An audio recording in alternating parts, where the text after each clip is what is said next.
Welcome to the Mindfulness Academy Podcast. I'm your host, Amy Morgan, and on today's show, we have Jadine Laniado. Welcome, Jadine. Thanks for having me, Amy. It's a pleasure to have you on the show. I want to tell you a little bit about Jadine, so you know a little bit about her before we get started here. Jadine Laniado, founder of The Breathing Teacher, is a social emotional learning and wellness coach with 13 years, actually maybe even a little bit more, experience, and a yoga instructor. She's certified in trauma-informed yoga and prenatal yoga. She is a gifted healer, retreat leader, speaker, and business owner. She empowers individuals through her services grounded in educational neuroscience, mindfulness-based stress reduction, and mind-body medicine, and empowers individuals through emotional regulation, breath, and mindfulness practices. Jadine is a passionate community builder who creates spaces to release stress and trauma and step into the most authentic version of you. Jadine is also the creator of the business and wellness program, Be Well and Slay Your Business, for intentional founders committed to building a sustainable business that is grounded and regulated in vision. Jadine is available for wellness, business coaching, well-being mentorship, speaking engagements, workshops, and training facilitations. She loves to hike and visit her family who are spread out across the East and West Coasts. She lives in Cleveland, Ohio with her husband and chocolate Labrador Buddy. Aw, chocolate labs are the best. The absolute best. They're so cute. They're so cute. So I always like to start the show by letting folks know how we ran into each other, how we made a connection. And if memory serves, I believe it was Rona Dixon, who, Yes. yeah, she's a former, she was on the show, the Mindfulness Academy podcast, a few episodes ago. She and I had a really great conversation. She has such a beautiful spirit. I just enjoy talking with her so much. We laughed. I think we might have even cried a little bit. It was just a great conversation. A lot of Sounds great lovely. energy. And I'm wondering how you might know her. So what's the connection there?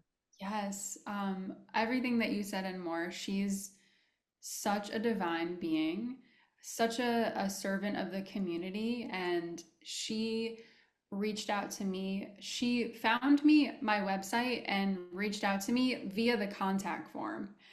Like it wasn't even like Instagram or anything fancy. It was the contact form on my website, and she was looking for retreat support for the organization that she works for. So after I went in and did some, I think I did sound healing to start. It just kind of went from there, and I was able to facilitate different workshops and day retreats for the Center of Wellness for Urban Women. So that's how we met, and she's attended my workshops, and we have that really special connection, and I'm so grateful for her. Oh, now you've got me wanting to reach out to her to touch base again. I will have Yes. to do that after the show. Rona, I'm going to be calling. Yes. So tell me a little bit about you, where you grew up, what kind of educational background you have. Yeah. So I am originally from New York. I was born in Queens, New York, and I was raised on Long Island. And I'm the oldest sister. I do have an older brother, but there are four sisters that are younger than me. So I was always the older sister and anointed with all the responsibility that that came from. Sometimes I loved it, sometimes it was rough. But I did love my educational experience growing up on Long Island. I feel really blessed to have been able to have the teachers that I had. I absolutely loved school. And I think that really set the tone for me to just appreciate being in learning environments because I haven't stopped. I think Yeah. I get a feeling of being really stagnant if I go too long without, refining my skill set or learning something new. So I'm super grateful for the teachers, mentors, and counselors that really held space for me to be able to access all of that. Lovely. Lovely. I appreciate that you have taken the time and the space to recognize all the folks who've been along your path. That's a very good exercise Yeah. to have, a very good practice to have because it's always expanding. I'm curious. You wear a lot of hats. I mean, we heard that in your bio. I mean, you provide coaching, you speak, you're a yoga instructor, healer, you do sound medicine, you do all sorts of healing and wellness modalities. Um, I, would you speak a little bit more about those various roles? And I love this part of the question. What is currently giving you the most joy? I love that. Yes. I think that's such a beautiful question because we hope that we're doing things that bring us joy every day. So that was really powerful for me to be thinking about. And I do have a lot of these different hats, and I when I think about myself, I think about myself as a multi-passionate person, a multi-passionate space holder. So there's this one part of me that absolutely loves to facilitate experiences of transformation through breath work, through somatic practices like tapping, dancing, shaking. I absolutely love to throw events. I love in-person activations, conferences, and retreats. So I have that one part of me that loves to create those spaces. And then there's the other part of me that is the coach. And I think that's such a testament to the teachers that I've had, as I mentioned before, and that I continue to invest in. You know, right now I'm currently in a mentorship program to continue to grow my business, to connect with other people who are also in business. And I think at the end of the day, what brings me the most joy is helping others build legacy. I'm a Capricorn moon, and Capricorns are all about leaving a lasting legacy. So it's like I think I'm at this point in my life where I'm wanting to really think about the long game and what do I want to leave behind.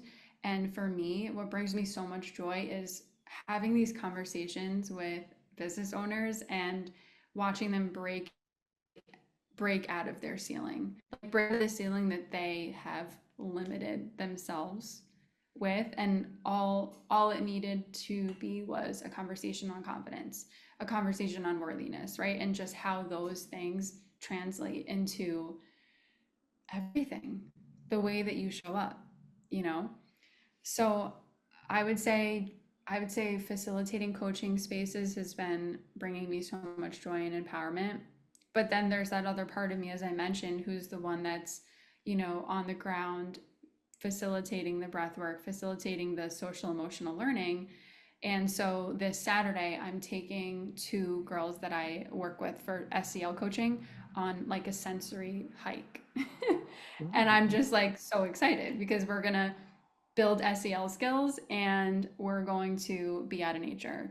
So that's like the best way to like exemplify like these two different parts of my brain that bring me so much joy. Love that. Yeah. I love that. And so I'd love to learn more about your typical client or ideal, either way. Sounds like it may be business owners, but I want to clarify that if that's really who it is. Yeah, right. I would say for right now where I'm at, I'm really, really passionate about creating a more long-term sustainable um, space for wellness business owners, right? It hasn't always been a wellness business owner. It was wide open, and I had a ceramicist, I had a dog walker, an alkaline water, an alkaline water business, which could arguably be wellness as well. But really, the focus for wellness entrepreneurs, it just feels so aligned because those are the spaces where you're giving so much. You're pouring so much out of your cup to give to others. And oftentimes, and I mean, like, I'm sure we'll talk about, my burnout story, but it, it's like it took getting burnt out over and over for years, like nervous system on E, dysregulation, all that to figure out that what I was doing wasn't sustainable. And so now, like with the Be Well Slayer business, like I had a client last week and she was so appreciative of the Be Well part because that is the foundation. Like nothing else happens if the foundation of you, your nervous system, your regulation isn't intact. Mm, yeah, I definitely want to get to that point in the conversation to hear about the burnout side. Also curious how that might interface with your focus on trauma, if that's connected or if that's a completely separate thing. So let's put a pin in that. Definitely want to learn more about that aspect of what you're bringing to the table. I'm curious what kinds of issues, like common issues that folks come to you with. I assume one of them is burnout, but I'm assuming there are plenty of other things. What are some of those issues? Yeah. Anxiety and overwhelm are definitely prevalent symptoms. Feelings of stagnation, right? This feeling of like I'm repeating this same habit and it served me once, but it isn't any longer. So just knowing that there's a greater way to move forward. Definitely like issues around worthiness, confidence, self esteem, and seeing one's own value, you know, and that does, to your point, that has a lot that can have a lot of roots from a traumatic experience or from, conditioning for a long amount of time. So those are usually some of the predominant issues I see, whether I'm business coaching or, doing a wellness session with someone. Hmm. And I guess this got me thinking, if someone is dealing on top of everyday life, dealing with anxiety, dealing with, thoughts of worthiness, questioning things like that, just even those two things, I can see that would be a very quick path to burnout. I see an interconnectedness for sure in that regard. I'm wondering how, if you would maybe kind of describe a little bit about your approach and how you help your clients. Let's say um, Jane comes to you and she is a business owner and she says, I am fried. I'm feeling so much anxiety and I am just completely overwhelmed with what's going on in my business, which spills over into my life, at home, in my health. I'm sure it's all interconnected, right? I was just having a conversation with one of the gals in my office about that. Is how if things aren't, yeah, if they're not settled in the office where you get too stressed out, it can spill out. So how do you approach that? Jane comes to you and says things like that. What happens next? Yeah. So the framework that I use is grounded in educational neuroscience. I went back to Butler, spent some time with Dr. Laurie Desautel, and I did that wanting to learn more about how to support my students at that time. But wow, what I learned first, I applied it to my own self and nervous system and regulation, and then I was able to create this really special framework that I use with my clients. And it starts with an approach grounded in self awareness and being able to identify what exactly that core issue is. The difference is I'm not a therapist, I'm not a counselor, right? And so I don't my approach is we're not going to go through the mental gymnastics of like necessarily unraveling from whatever it is, but rather we're going to bring understanding of what our nervous system does when we're feeling triggered, which we call the language of adversity, right? Do we shut down? Do we fight? Do we flight? Do we fawn? So we're going to take that really special framework and that understanding, and then we're going to identify our language of resilience. So, what are the ways that we know that we bounce back when we're feeling lacking confidence, when our self esteem feels like 10 feet under, when we're experiencing anxiety in the body? Where's the self awareness of what emotions we're feeling? Well, where are you feeling that anxiety in your body? Okay, you're feeling it in your chest. let's now understand if one of your tools is breath work, here's an incredible breath work practice that's going to open up, that's going to release tension in the chest. So it starts with self awareness, shining a light on the pattern, not shaming, not guilting, not wanting to change, but just kind of like approaching it as, hey, this is what it is. A deep understanding of where we're experiencing that in the body, and then learning the skills of your language of resilience to use those tools and use those coping mechanisms once you're starting to feel that activation. Lori is amazing. I'm so excited you got to work with her. And I think I might have forgotten that from our original conversation. Lori, her podcast, as of the recording of our conversation today, has just recently gone live. I had just another fantastic conversation with her. She is just such a well of information and energy and generosity. Just what a bright light. And Indianapolis, Indiana, the US, the world even. I mean, that lady, she travels. That we're all blessed to have her. So Yeah. it's an exciting time for her to be part of the public discourse on all of this. And Yeah. so very, very crucial to our future. Yes. I'm wondering, I think I understand parts of it, but I'm wondering if you could put some words to it. What role that mindfulness in particular plays in your work in client care? Yeah. So when I think about mindfulness, I think about momentary present awareness, right? Finding that one moment in your busy day to stop and just notice the breath, to stop and notice the sensations of the body. And the work that I do with my clients is really just to drive us closer and closer to finding more moments of mindfulness throughout the day. It's that simple. Yeah. There's so many times where I'll be doing something simple, for instance, shampooing my hair, and I take that extra couple of seconds just to smell. What's the smell of the shampoo? Right. How does it feel in my hands? Yeah. It just kind of brings us back to this moment, in this Right. moment, the only ones we have, this present moment.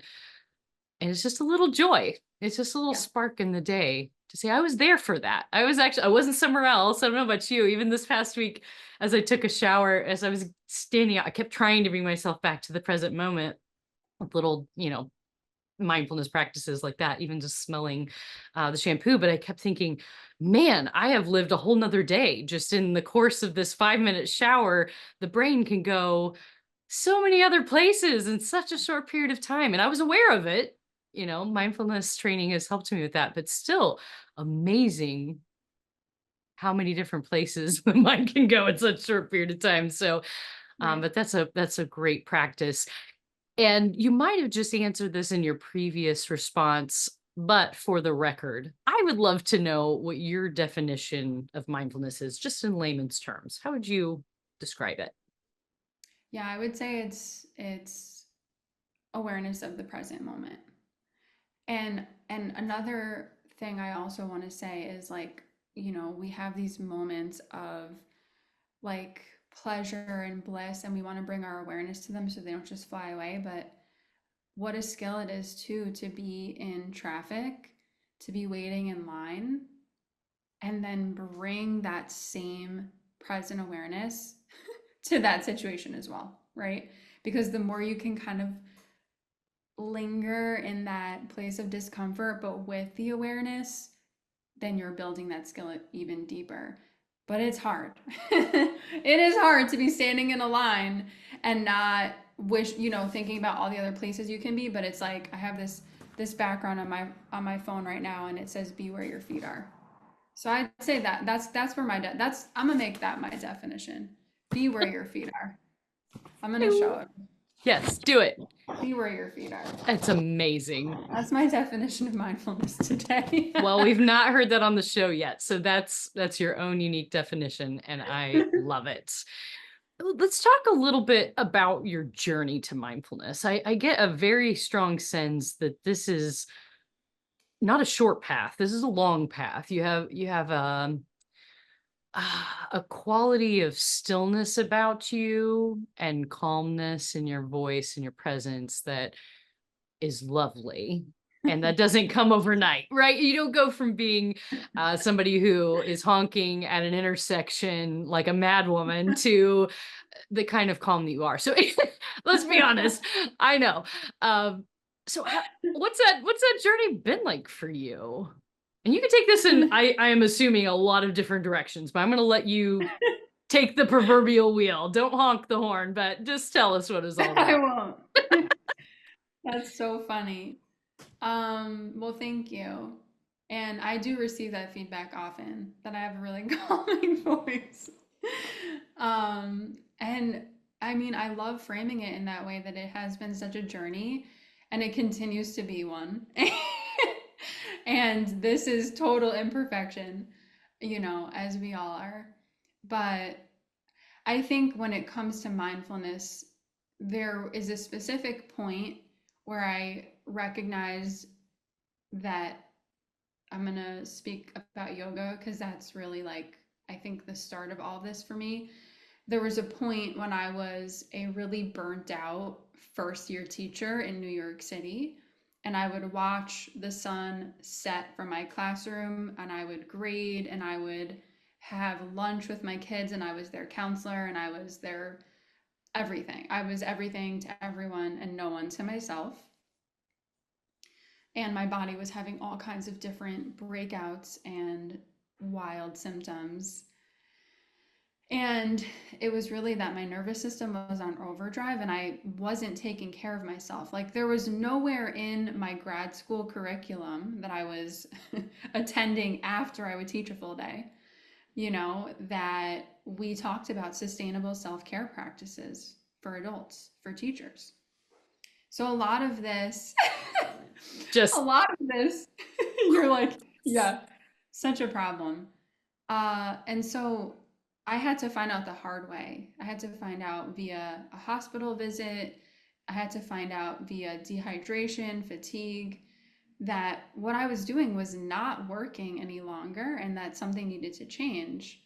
And even when I was in New York City teaching, I was like, okay, I'm going to go to yoga after grad school. Like, it was an 8 p.m. class, right? So I was still getting home super late. But to me, that felt like the start of building in taking care of myself. But it was still just a very physical practice for me at that point. It was like, this is a stress relieving thing to de-stress my body, release tension from my body. But it wasn't until I moved to Indianapolis and was going through a crazy breakup with the person I moved to Indianapolis with that I found my yoga mat and allowed myself to be in this dark room and find myself. Like, really, really, really find myself and understand myself and my body and what I needed and what true restoration felt like and could feel like. And from there, I got really curious after practicing yoga, probably for a good year. I went and decided I wanted to deepen my own practice, and that's when I did my 200 hour. I had no idea I was going to teach. That wasn't even on the forefront for me. It was just like, let's do a deep dive into self. Like, we're doing it. And then from there, I decided to also go through Scott Sweet, who, shout out to him, he was also on your podcast. yes, and my MBSR teacher. It's a small, big world, isn't it? It is, especially in this little special corner. 8 weeks of Scott Sweet, like, you're gonna rewire some patterns. So, he's like, I remember he gave instructions one day and he was telling us, you just need to do something every day. And some of us analytical people were like, well, how long? When should we do it? And he just said, just do something every day. And that was really the start of truly understanding what mindfulness looks like day to day, on a day-to-day basis. And since then, I haven't stopped. Even if it's one breath, if that's all I'm able to get to, it's one breath. But luckily it's shifted to a lot more than that because my body is at that point where it's like it feels like I'm cheating myself if I don't do that. I'm like, this email can wait 30 minutes so I can do my morning practice. So that's kind of like yeah, from being flat out flat out on the ground to like really building a thriving meditation practice and breathwork practice for myself. Like that's literally where I've been. But then there's all types of highs and lows, in between. But just trying to really like honor my commitment to myself, my commitments to myself. Sounds like quite a journey. Thank you for sharing about that. I'm still kind of processing all the layers to that, as I'm sure you probably are too, which is why those morning practices are so important. Yeah, I'd forgotten the part about Lori and her connection with you. So, did you continue teaching after your work with Lori, or when did you transition? Help me with that timeline a little bit. Yeah. So I was teaching in Indianapolis and working in a really, really tough building.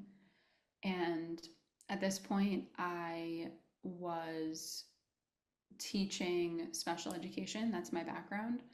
But I was doing no SEL, right? So I went from teaching SEL in New York City to going back to special education without any SEL and just watching the repercussions of not having that kind of emotional regulation and support in a school, especially for students who do have special needs. And so I was so disgruntled and went up to like the director of special ed at a district professional development one day and just was asking him these questions about what are we doing as a district, and he pointed me in the direction of a principal who was looking for someone like me. And so while I went from teaching special ed to spearheading an SEL program for a school.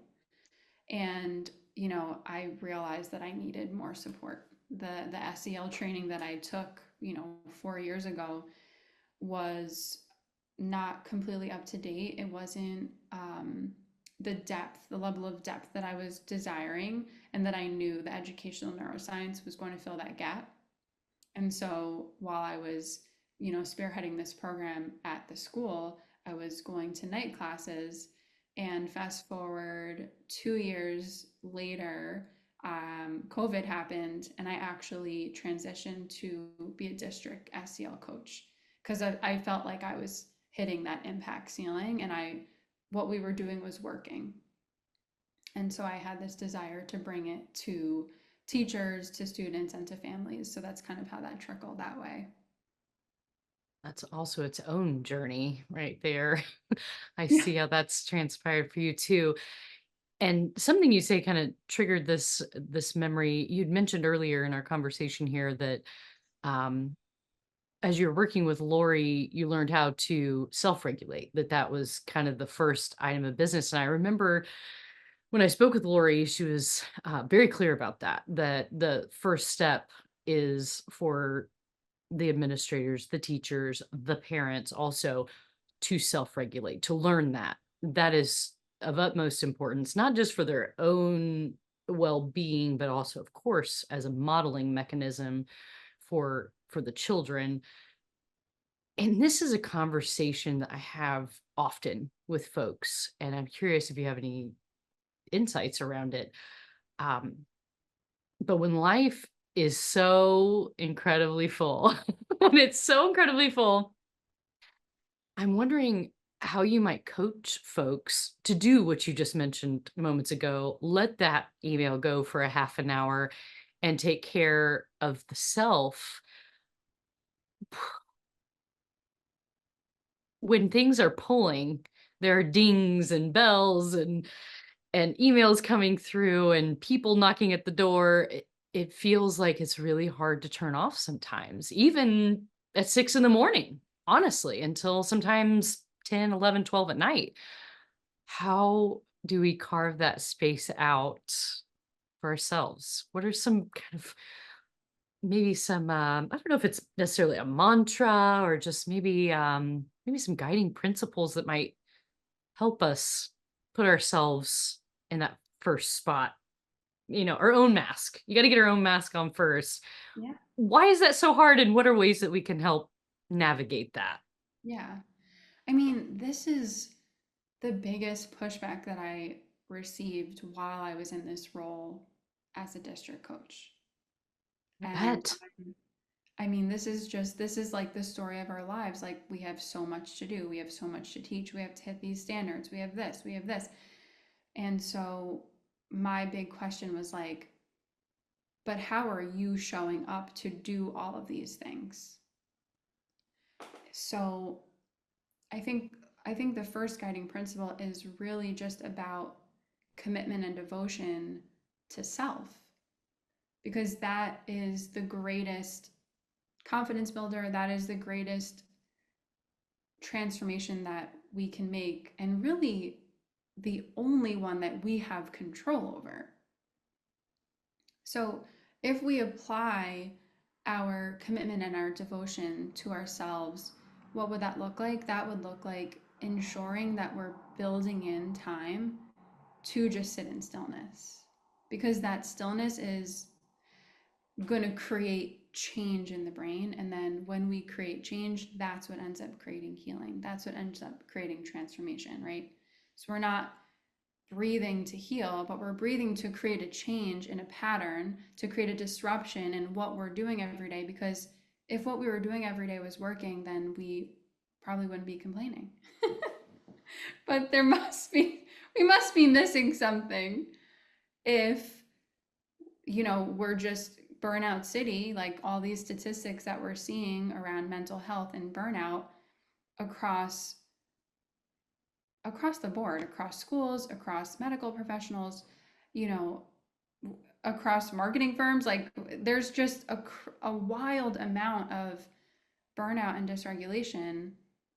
So something is not working, and we can't just continue to power through. So it has to be that commitment to ourself. On a more tangible scale, some things that I always recommend, like for example, this week I'm doing a 7 days of breath challenge with my Instagram community. And so what I've recommended to them is pick one space, put your meditation mat there, or put your cushion, or put your whatever you're going to lay down. Great. Bring a blanket in, bring some candles, bring whatever's going to help you to feel super excited and cozy, and create a space for yourself. So it's about making a space. It's about prioritizing yourself, not keeping yourself at the bottom of the list, which so many of us do, especially those of us who serve. Often we're at the bottom of our list. We associate guilt, we associate, shame for taking time for ourselves. So it's like, if you can create a space for yourself, a physical space, it's your reminder you are worthy. You deserve to have this time, just like you would tell probably your best friend. So, yeah, I would say devotion to self, and then just making space and making time, building that in for yourself. It feels like there would be a connection between a sense of worthiness in oneself and the confidence to have devotion to oneself that feels um, kind of countercultural in a lot of ways to have a devotion to self. And I think folks who are in the wellness space, like we are trying to change that narrative because we can't go on forever like this. Right. We just really can't. I do notice that even if I, like you, if I can have a breath that's mindful or 1 minute, even when I know, oh goodness, I'm going to be pushing it on time. No, I need to pause because I'm Right. going to just show up rushed and it's not how I want to show up. That's the question I kind of always, so even though it is self-care, there's even an otherness, that I'm looking at as well of I am my own being and how do I want to be in this world and what kind of presence do I want to, the tone I want to set in the room where Right. I am. as a business owner myself, it has an impact. I mean, we all have an impact wherever we are. So I try to always keep that in mind. I think that's how it kind of balances in my mind. It's good for Right. me. It's also good for the people who are around me if I've taken just a moment to sit, even if the day is running short. Yeah. I'm wondering if there's anything that you've been learning new recently around mindfulness. So this weekend, I attended this.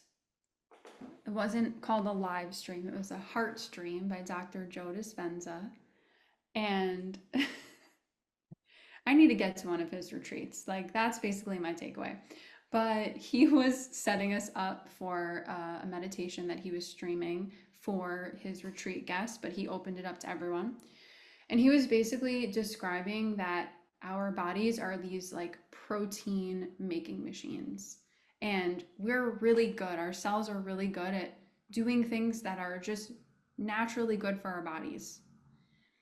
When we are experiencing stress and when that stress becomes chronic, that is where we start to run into issues, and the natural functioning that our wise, brilliant body knows how to do becomes altered. And he was explaining this to really demonstrate the power of mindfulness through meditation and through the breath, because he does both within his work. And essentially, what he wanted us all to think about was the power of sitting in the nothing, the sitting in the stillness. And he says, lingering in the unknown, because that's where the possibility lies. Oh, say that Sometimes again. No, no, no, no. Say that again. I love that. he said, linger in the unknown because that's where the possibility lies. Okay, so how often can you recall like having this visualization for yourself or having this outcome or goal that didn't end up happening, but something even better happened? Sometimes we actually narrow our abundance down because we think we have an idea of what could happen versus just being open to the nothing, being open to that gray, dark, unknown area. It can be very uncomfortable to be there, right? I mean, it has not always been easy to just sit with my thoughts. Even sometimes now, it's very difficult, but it makes sense that that's where possibility is born. So, giving yourself more opportunity to linger in the unknown and to just sit there on your couch without your phone, taking a couple deep breaths without making a plan, but just in that space of nothingness is going to start to create the frequency that links up with the future possibility. So then you and your frequency is going to connect with this abundant possibility, and that's what's going to create that next level explosion for you. Whoa. It's going to take me a while to process all of that. I love it. And I love this great unknown and sitting in the nothingness. Yeah. Uh, there's kind of there's a bit of when I feel a little unmoored when I'm in that space of sitting with nothingness. Sometimes I will comfort myself by saying, this is your vacation, your mental vacation. Just be here for it. You know, it's like reminding ourselves that just that time, just this being here, that we were selected for this moment, this time, that we're here to begin with. Mm. It's a gift. It's a It's gift, and so just sitting hard. with it. It is. It's so hard. I know. Um, I'm wondering what kind of morning routine you might have. That's always something I like to talk about on the show. So folks are always curious. Okay, what's the secret sauce? Um, what does that sometimes look like for you? And it may be different in different days, but I'm curious if there's some non-negotiables or some things you do try to get in. Yeah. So I love to start my morning with either breath work or the Dr. Joe Dispenza morning meditation, which is about 34 minutes. So that definitely takes more discipline on my part if I want to get that done and I have an 8 a.m. meeting, you know? So that can be flexible with whether that's like before a meeting or after. But before I open my computer religiously, you will find me taking some deep breaths because it's just a matter of how am I going to be opening this laptop and showing up to the meeting. I love to make myself a comforting beverage. I've been kind of off coffee lately. I think I do better without I love coffee so much, but I've been in the matcha area and I'm noticing there's definitely a difference in like, you know, with coffee it's like a quick spike versus matcha it's a little bit more um, a longer transfer.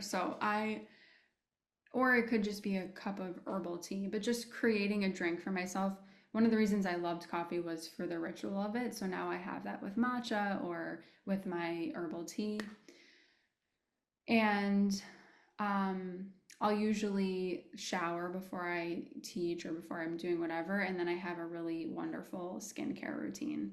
And that's a non negotiable for me because I feel like it's that time where I'm taking time to really pour into my body, pour into my skin and my health. And that always feels really beautiful. And then I usually like to make myself something to eat, something nourishing. Right now I'm on an avocado toast kick. So I love an avocado toast. I love waffles. I just got this like very good maple syrup from Patterson Farms. It's like the legit maple syrup. My husband is a chef and he was asking me if we had syrup and I had something that was not actual maple syrup. And so basically he made it very clear that this is not a way we're going to move forward. So yes, so I'd say breath work, my skincare routine, a nourishing drink, and a nourishing meal. And then kind of like I have my planner that has like everything that I'm doing for the day. And if it's not written down, I feel like I'll forget it. So that's very important to me to like prioritize things out.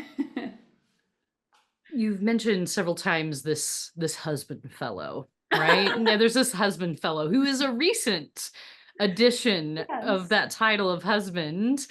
Um, I am always congratulations, by the way, very much so. Thank you. What a joy to find someone you want to spend life with. So congratulations. I'm always curious how folks who have gone through all this training in mindfulness, how they integrate that into living with another human being who may or may not have that mindfulness connection. How does that work out? You want to talk about that? You can Oh say my pass, gosh. and that's totally fine. No, I think it's funny because when we first met and I told him I was a yoga teacher, he was like, "Please don't make me do yoga." And I told him I will never make you do yoga. I will absolutely never force this upon you. So, but once one lives with one other person and starts to see the benefits, and then maybe you put a child pose on and then they try it, and then they start requesting this. And so the 7 days of breath that I'm running right now, I ran one like probably 2 weeks after we reconnected 2 years ago. And he participated in the challenge.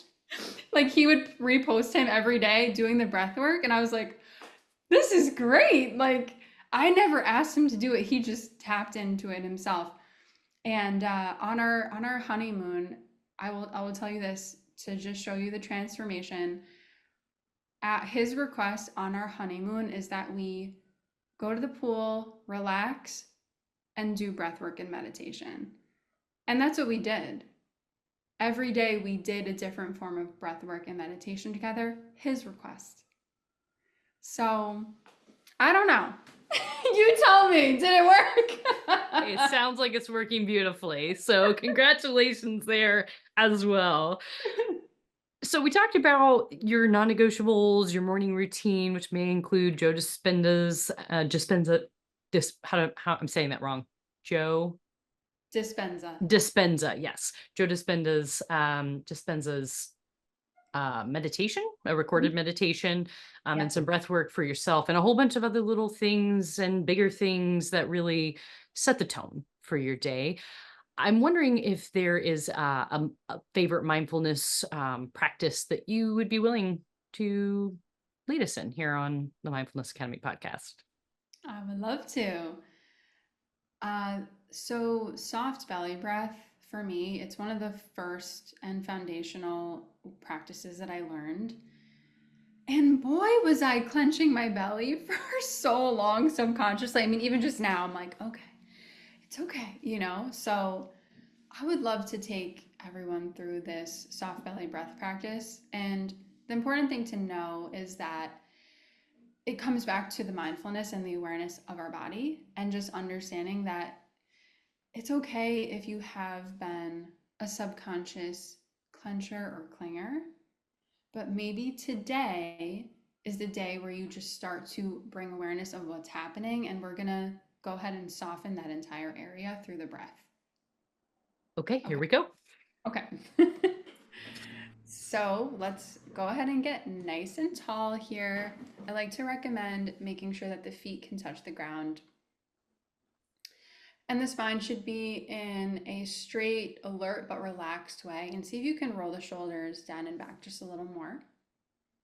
Maybe the gaze closes, or if that doesn't feel safe, you can lower the eyes on a point in front of you. And let's just take a couple of deep breaths in through the nose. And then an exhale through the mouth, side out. Inhale, fill all the way up. Exhale, side out. And then last one, fill all the way up. And exhale, release. Good. We're going to seal the lips from here, and might be helpful to bring a hand to the belly, especially if connecting might feel challenging. And let's go ahead and take a couple of breaths in, some nice belly breaths, and see if you can press the hand up as you inhale. And then on your exhale, the hand presses back in towards the body, diaphragm contracts. So inhale, we press the hand out. And on your exhale, diaphragm contracts. And we'll just continue breathing like that. You can keep the hand where it is, or feel free to release it back onto the body. And we're going to introduce here the mantra soft on your inhale and belly on your exhale. Say to yourself silently, soft on the in and belly on the exhale. Soft, belly, soft, belly. And we'll just take one more together. Soft, belly. Good. And then you can release that and just know that creating that softness has allowed the vagus nerve to be stimulated. That's that wandering nerve that we can create relaxation through the rest and digest response. Just coming back to your body in your seat, in your chair, wherever you are, and then you can gently flutter those eyes open. Loved that. Thank you so much. It was amazing. I feel like the shift for me came when we started the mantra, even after the first soft and belly, just telling my body what I'm trying to do, not just kind of practicing with the hand. Ooh, I feel different. Good. Yeah, thank you for that. Of Thank you for course. that. And thank you to everyone for following along. Hopefully that was joy to you. Definitely going to add that to my own personal tool belt. So thank you. Thank you for adding Absolutely. that. Um, we're getting close on time here, but I did want to spend just a few minutes talking about this social emotional wellness. I know that we've talked about burnout and emotional dysregulation. I'm wondering how this emotional dysregulation manifests in humans. You talked about, body things happening even for you during your intense distress when you're teaching in New York. Um, but how does it manifest a lot of times? And what are paths you see to um, attaining social emotional wellness? Yeah. I see the kind of side effects of this burnout and dysregulation manifesting in three major ways. The first one is the physical, which I mentioned before. And, a lot of times we create these environments of dis-ease in our bodies, right? Dis-ease, because a lot of this tension has been unresolved. A lot of these emotions haven't been able to come out into the light as a more comfortable emotion like joy or pleasure would be more permitted to, or less shame around it. And so what happens is these things literally become latched in the body, and they can create that tension and different side effects. It could be difficulty sleeping, increased heart rate, physical manifestations in the body. Like all these things are things that I've had, that I've dealt with. We also see this happen behaviorally. So, if we're very dysregulated and we don't have a safe space to release the emotions, this could manifest in outbursts, it could manifest in impulsivity, it could manifest in disconnection and just not wanting to be around others, kind of self isolating, feeling like we're alone. We see that a lot, especially with trauma victims as well. There's this very great shame that creates a feeling of I'm alone. And loneliness is one of the most difficult um, feelings to experience. So physical, behaviorally, and then the third I would say is just relationally, right? Like if we are not regulated and we're not taking care of ourselves, chances are we're creating some environments where we might be projecting, we might be feeling frustrated, we might not be able to open a compassionate container for our loved ones, our partners, our family, and our friends. Why? Because we're not doing that for ourselves. We haven't built the skills to do that yet. So, one of the pieces that I absolutely love about my work is that while I have personally experienced talk therapy and it's been very, very helpful for me, there were certain lingering issues for me that needed to be somatically released. So when I say somatically released, I mean through the breath, through a vigorous breath, through dancing, through shaking, through moving my body. So I always recommend, like, where there are several practices that we can be utilizing, but to just use the talk therapy and then ignore the needs of the body, um, you might be missing out on really profound change and then healing. It's got me thinking a lot about how that can kind of be, I don't know if it's two sides to the coin, kind of the talk therapy, but also realizing that we are physical beings that sometimes just need to work it out. Right. I think we probably have a bit of both sorts of needs often. Work it Maybe out, scream it out, yell it out, like primal. Get primal with it. that's where I was getting to. That Yes, part. exactly. Exactly. I would love to hear a little bit about your offerings, and then we'll kind of wrap up with a little practice together before we bid our listeners adieu. Yeah, Tell us a little bit about ways that folks can learn more about your work. absolutely. My website is www.thebreathingteacher.com. And so you'll see some of the services that I offer. there's a booking link to I have a breathwork membership. So if you're wanting to implement, more of what we did today, the membership sends you a breath practice once a week. And then every month we meet up to breathe. So our meetup is actually tonight for the month of September. Um, I also offer one on one mentorship or organizational wellness as well. So if you're looking, if you're an organization, like I've worked with hospitals, I've worked with school districts, different kinds of businesses that are looking to bring that to their employees. So that kind of work I absolutely love to do.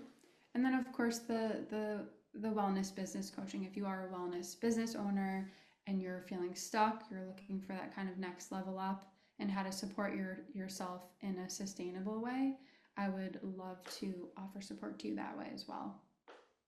Excellent. Excellent. So many offerings. Definitely check out her website. It's beautiful and has a lot of great information on it.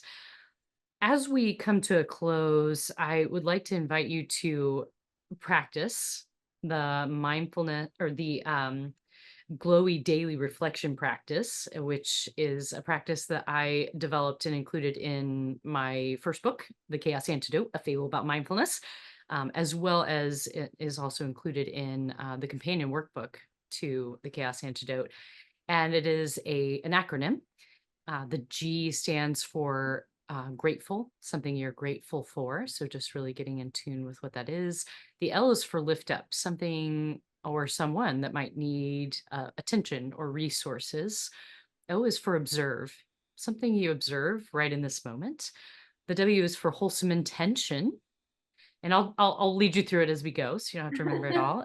But the wholesome intention could be for this moment, could be for this month, this year, or just in general, whatever feels right to you. And the last one is why, for you are, where you get to leave yourself on a positive affirmation before we end the practice. So we start with the G for grateful. What is one thing that you're grateful for, Jadine?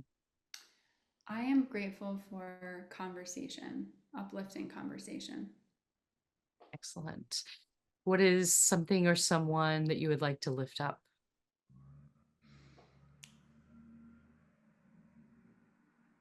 The first person that comes to mind is my little sister who's working her little behind off in New York City, and she's working so hard, and I just want to lift her up and make sure she feels appreciated. Oh, that's so sweet. I love that.